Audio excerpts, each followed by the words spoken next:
अस्सलाम वालेकुम व्यूअर्स, आज मैं आपके साथ शेयर कर रही हूँ चॉकलेट केक की रेसिपी। बहुत ही tasty soft and spongy cake, वो भी बगैर ओवन के। आज मैं आपके साथ वो टिप भी शेयर करूंगी जिससे आपका केक बहुत ही सॉफ्ट और स्पंजी बनेगा और इसमें अंडे की स्मेल भी नहीं आएगी। वीडियो को एंड तक लाजमी देखिएगा, बिल्कुल एक्यूरेट क्वांटिटी है। स्टेप बाय स्टेप मेरी रेसिपी को फॉलो करते हुए आप भी चॉकलेट केक लाजमी बनाइएगा। वीडियो की तरफ जाने से पहले आप सब व्यूअर्स से रिक्वेस्ट है, अगर आपने अभी तक मेरे चैनल को सब्सक्राइब नहीं किया तो इसको सब्सक्राइब कर लें। अंडे मैंने लिए 4 अदद, इनकी सफेदी और जर्दी मैंने अलग अलग करके इनको 2 से 3 घंटे के लिए फ्रिज में रख दिया था।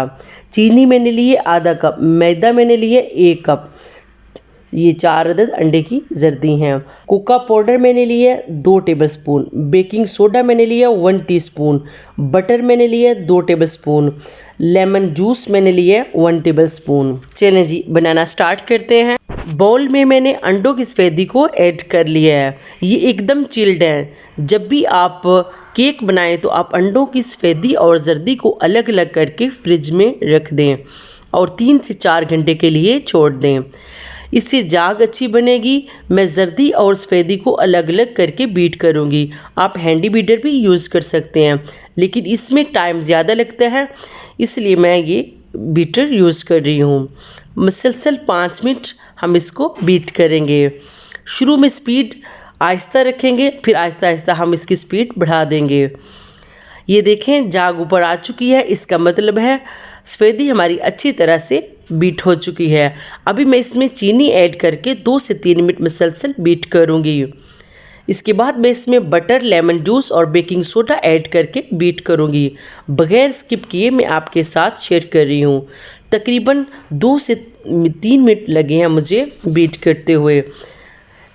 मिक्सचर हमारा अच्छी तरह से बीट हो चुका है। अभी मैं इसमें मैदा और कोका पाउडर ऐड करूँगी। इस तरीके से छानकर हम ऐड करेंगे। इसको ऐड करके हम बीट करेंगे। शुरू में स्पीड स्लो और फिर आहिस्ता आहिस्ता स्पीड इंक्रीज़ करते जाएंगे। मिक्सचर हमारा ज़बरदस्त रेडी हो चुका है। अंडों की जर्दी में ऐड करना भूल गई थी, कोई मसला नहीं, मैं इसको अभी ऐड करके बीट करूँगी। मज़ीद 2 मिनट मैंने इसको बीट किया है। ये देखें, ज़बरदस्त मिक्सचर हमारा रेडी हो चुका है। मैं इस बर्तन में केक को बेक करूँगी। ये इजीली हर घर में अवेलेबल है। बर्तन को मैंने अच्छी तरह से ऑयल से ग्रीस कर लिया है। इसके बाद मैं इसमें बटर पेपर लगाकर उसे भी ग्रीस कर लूँगी। अगर आपके पास बटर पेपर नहीं है तो कोई मसला नहीं, कोई भी सादा पेपर लेकर उसे ऑयल से ग्रीस करके बीच में सेट कर दें। अभी मैं मिक्सचर को ऐड करूँगी। इसको ऐड करने के बाद इस तरीके से हम प्रेस करेंगे ताकि बैटर हमारा अच्छी तरह से सेट हो जाए। कढ़ाई या देचकी को मैंने 15 मिनट के लिए प्री हीट कर लिया है। अभी मैं कढ़ाई में एक प्लेट, अगर आपके पास कोई स्टैंड है तो आप वो भी रख सकते हैं, चूल्हे का स्टैंड भी यूज़ कर सकते हैं। मेरे पास प्लेट थी तो मैंने ये प्लेट ही साइड चेंज करके रख ली है। इसके ऊपर मैं केक वाला बर्तन रख दूंगी। फ्लेम मैंने लो कर दिया है। ढक्कन से कवर करके हम इसको कुक होने देंगे। लो फ्लेम पर बेक करते हुए तकरीबन 35 मिनट हो चुके हैं। केक हमारा अच्छी तरह से बेक हो चुका है। इसने अपनी साइडें छोड़ दी हैं और ये अपने साइज से डबल हो चुका है।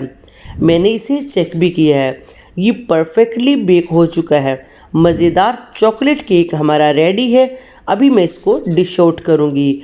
बर्तन से बड़ी प्लेट लेकर इस तरीके से केक को हम ट्रांसफ़र करेंगे और बटर पेपर उतार लेंगे। अभी ये बहुत गर्म है। ये देखिए, माशाल्लाह से बहुत ही ज़बरदस्त soft and spongy cake ready हुआ है, वो भी बगैर ओवन के। मैं आपके सामने ही काट कर दिखाती हूँ ये कितना सॉफ्ट एंड स्पंजी है।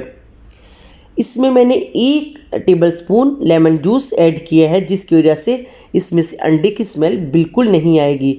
मैंने वनीला एसेंस यूज़ नहीं किया, इसके बगैर ही ये बहुत मज़े का बना है।